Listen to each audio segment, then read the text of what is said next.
Bon, alors, mes collègues sont déjà intervenus, certains de mes collègues là-dessus, en question préliminaire. Je veux d'abord déplorer que cette question arrive en question d'urgence. Nous avons fait un vote, et je vois que les votes de l'Assemblée, même quand c'est à unanimité, ne sont pas respectés. Parce qu'il était prévu que ce soit en fin du mois de février que ce congrès soit réuni. Et nous avions, ça a été décidé il me semble, dès octobre-novembre de l'année précédente, en 2024. Et nous avions souhaité que très rapidement, la fameuse commission ad hoc qui doit préparer les projets de résolution, qui, euh, qui sont c'est une commission multipartite où toutes les tendances sont représentées, où toutes les catégories d'élus sont représentées. Nous déplorons que 8 mois plus tard, cette commission ad hoc ne s'est jamais réunie. Alors maintenant, en urgence, on nous propose une nouvelle date. On dit septembre. Mais j'espère que la commission ad hoc va se réunir avant pour que nous ne nous trouvions pas dans la même situation où nous nous sommes trouvés lors de la dernière séance du congrès précédent où on arrivait en réunion avec un projet bouclé, on ne sait pas qui l'a établi et qui n'avait pas été analysé en commission comme il fallait. Donc, nous souhaitons le Congrès, parce que nous étions demandeurs.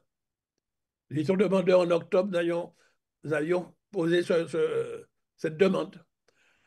Et comme notre Carole a dit, il faut que ce congrès soit d'autre nature et le concept qui était largement partagé, la notion de congrès de rupture, pour qu'on véritablement en discute d'une évolution statutaire de notre pays et quels sont les pouvoirs que nous voulons avoir, eh bien, nous souhaitons que ça soit bien préparé. Alors, nous souhaitons un engagement que très rapidement la commission ad hoc qui réunit l'ensemble des tendances puisse se réunir pour qu'ensemble nous préparons le projet qui sera soumis en plénière du Congrès. Voilà ce que je voulais dire.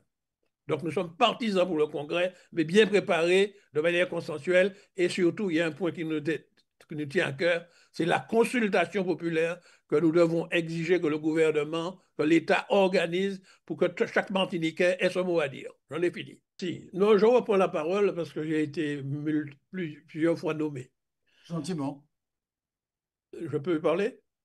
gentiment, Je peux parler? gentiment. Mais pourquoi il veut qu'il m'interrompe tout le temps? J'aime bien ça. Donc, tu parles quand il est là. Vas-y. Non, je veux faire mon travail en toute transparence. J'ai été effectivement invité par le PCE en ma qualité de chef de file d'un groupe d'élus du Grand Assemblée pour Martinique. Il faut que vous sachiez que le Grand Assemblée pour Martinique, qui est une alliance politique, a eu l'occasion de travailler en interne et a publié une charte politique qui leur analyse nos analyses et nos propositions consensuelles au sein d'une grande assemblée pour l'étape actuelle et l'étape future. Donc, dans cette charte que nous avons signée le 3 novembre dans la ville de Trinité, que la municipalité avait mis aimablement à notre disposition, hein, le centre culturel Armand Nicolas, me semble-t-il, lorsque le président du conseil exécutif a souhaité me rencontrer, j'en ai parlé au niveau du groupe et j'ai été mandaté pour aller le rencontrer au nom du groupe. Et au cours de cet entretien, je me suis basé sur cette charte politique. Bon, manifestement, il ne la connaissait pas. Il a souhaité avoir une copie et je lui ai transmis la copie. Et cette charte politique prévoit une évolution institutionnelle, que nous ayons davantage de pouvoir dans un certain nombre de domaines que nous avons bien ciblés. Ça, c'est pour l'étape immédiate actuelle. Mais il y a des perspectives. Également, le Grand Assemblée, dans son unanimité, a souhaité une réunion du Congrès. Et le président Marie-Jeanne m'avait chargé d'une mission que j'ai assumée en réclamant ce congrès dès le mois d'octobre. Nous n'avons pas été tout de suite entendus. C'est le mois suivant même, dans les mois suivants, que le PCE a acté le fait qu'on fera un congrès. Donc voilà dans la démarche dans laquelle nous sommes. Et nous le répétons tout le temps. Mais nous savons que le Congrès, par expérience, doit se préparer de manière dans une commission où toutes les tendances sont représentées. On a entendu ça. Vous me permettez? Je n'interromps personne, j'ai écouté silencieusement, attentivement ce que tout le monde a dit. Comme on arrive à la phase de conclusion, je voulais redéfinir notre position politique au nom du Grand Assemblée, que je l'ai pas, il ne m'a pas reçu en tant que responsable du MIM, mais reçu en tant que chef de file du Grand Assemblée, donc je me suis tenu au consensus au niveau du Grand Assemblée. Et c'est dans cet état d'esprit que nous avons toujours travaillé en tant qu'élus à l'intérieur de l'Assemblée et que nous avons travaillé également dans les séances précédentes des congrès. Et ce que nous souhaitons, que très rapidement, la commission ad hoc dans laquelle, je rappelle, il y a toutes les tendances de l'Assemblée, il y a les représentants du conseil exécutif, il y a les représentants des parlementaires, les représentants des maires, Oui. plus travailler, et également la commission ad hoc a la possibilité, comme elle a fait dans la période précédente, d'auditionner. Et je partage le point de vue des collègues, qu'il faut que nos forces, la société civile soient entendues. Il y a une institution, une institut dont on n'a pas parlé du tout ce matin, mais qui devrait être saisie aussi.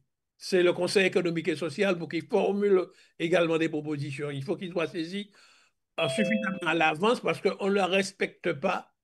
On leur transmet des documents et ils doivent en toute urgence donner. Or, ils représentent toutes les forces socio-économiques et culturelles et environnementales de notre pays. Donc voilà, je voudrais ajouter cette contribution. Mais je me tiens prêt pour la commission ad hoc. Ce que je souhaite par-dessus tout, c'est que tous ceux qui se sont portés volontaires, par la commission ad hoc existe déjà, puissent venir en réunion. Merci, collègue. Parce que la commission ad hoc, avec 18 personnes, parfois je me suis retrouvé à deux. Et je pense que le contrôle de Mme la sénatrice, nous n'étions que deux. Là, on attendait davantage de personnes. Donc voilà l'importance que nous donnons à la commission ad hoc. Nous, c'est fondamental si on veut arriver à un projet co-construit. Merci, collègue, tu as été entendu. Je suis le seul qu'on interrompt. Le PC, il peut parler toute longueur. Pas PC. Mais laissez-moi finir au moins. Déjà, j'ai la chance que ma technique ne m'interrompt pas. Dans ma phrase de construction, on m'interrompt. Alors, donc, dites-moi l'arrêter, vous ne voulez pas de moi. Allez, reprenez la parole, Monsieur le Président, parce que vous ne voulez pas que je conclue. On est fini. Bien, j'ai entendu.